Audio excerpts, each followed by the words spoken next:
Hello guys, we are with the question set number 26, and here also they say find the sum of the marks obtained by Amanda Moses in all the subjects of the first term, and the second one they says what is the sum of the marks obtained by Nisansala Vikramanayaka students studying in 11B for all subjects in the second term, and the third one they says find the sum of marks obtained by Satitra Vikramasinghe, and this is student ID mathematics and science in the first term, and the last one they says find the sum of the marks obtained by all the students of 11B in the subject of mathematics in the second term examination. මෙතනදී ඔයාලට පළවෙනි විදිහට කියනවා අමන්ද මෝසස්ගේ එයා ගත්ත all subject වල ඒ වගේම first term test එකේදී mark ටික sum කරලා හොයන්න කියලා, ඒ කියන්නේ එකතු කරලා හොයන්න කියලා, එකතුවක් විදිහට හොයන්න කියලා තමයි මෙතනදී කියන්නේ. ඒ වගේම දෙවෙනි එකට කියනවා 11B එකේ මෙන්න මේ දීලා දින නමේ ඒ ස්ටුඩන්ට් ගේ එයාගේ sum එකක් විදිහට කියන එකතු කරලා හොයන්න කියන second term test එකේ ඔක්කොම subject වලට ගත්ත ගාන. එතකොට තුන්වෙනි එකකට තාන මේ විදිහම question එකක් මෙන්න මේ ස්ටුඩන්ට් නොයෙකුත් අපිට දීලා තියෙනවා. එයාගේ mathematics වලටයි සයින්ස් වලටයි ගත්ත ලකුණු ෆස්ට් ටර්ම් ටෙස්ට් එකේදී හොයලා කියන්න කියලා. ඒක එකතුවක් විදිහට අපිට හොයලා කියන්න කියනවා.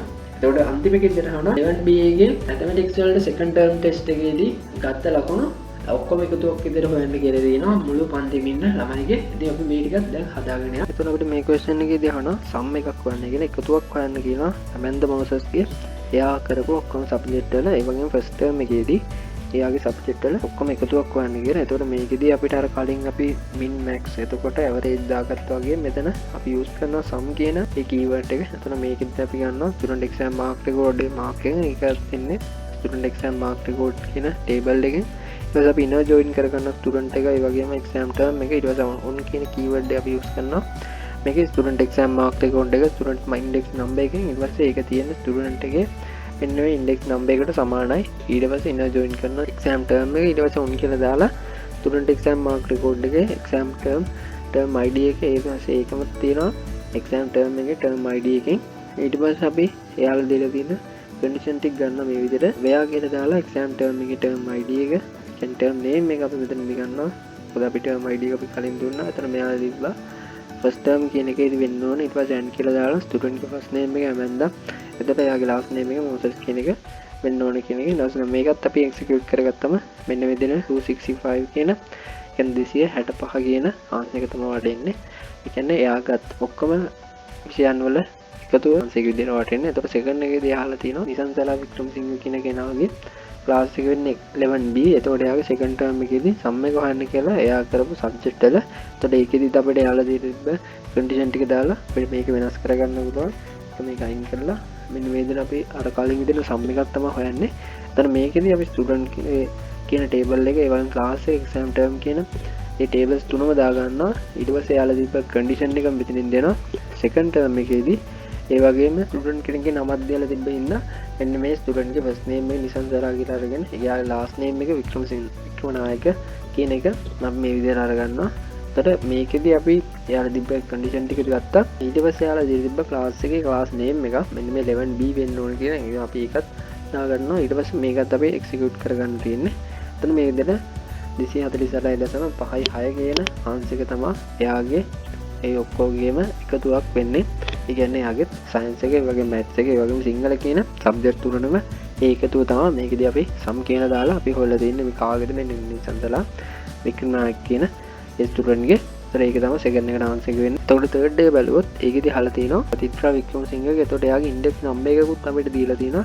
එයාගේ මැත්ස් වලටයි ඒ වගේම සයන්ස් වලටයි ෆස්ට් ටර්ම් එකේදී ගත්ත ලකුණු වල සම් එකක් හොයන්න කියලා. කියන එකතුවක් ඒ දෙකේම හොයන්න කියලා තමයි අපිට ඒකෙදි කියන්නේ. එතකොට මේකේ අපි එන්නේ data වලට ගියාට පස්සේ index number එකක් දීලා තියෙනවා. ඒ වගේම like first name last name දීලා තියෙනවා. එතකොට ඒක තමයි අපි මේකටත් use කරන්න ඕනේ. ඒ කියන්නේ එයාලා දී තිබ්බ condition ටික use කරන්න ඕනේ. එතන මේක වෙනස් කරගන්න මෙන්න මේ විදිහට.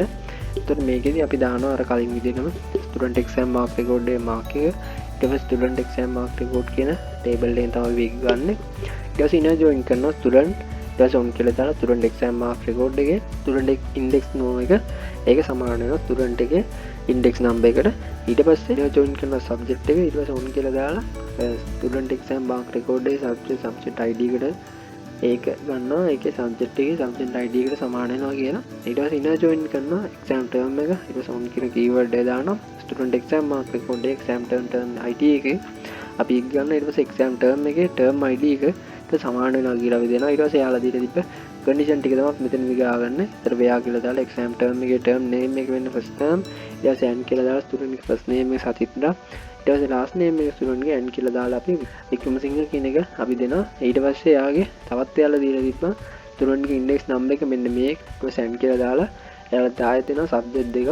ඒ subject වල subject name එක අපි මෙතනදී in කියලා use කරනවා.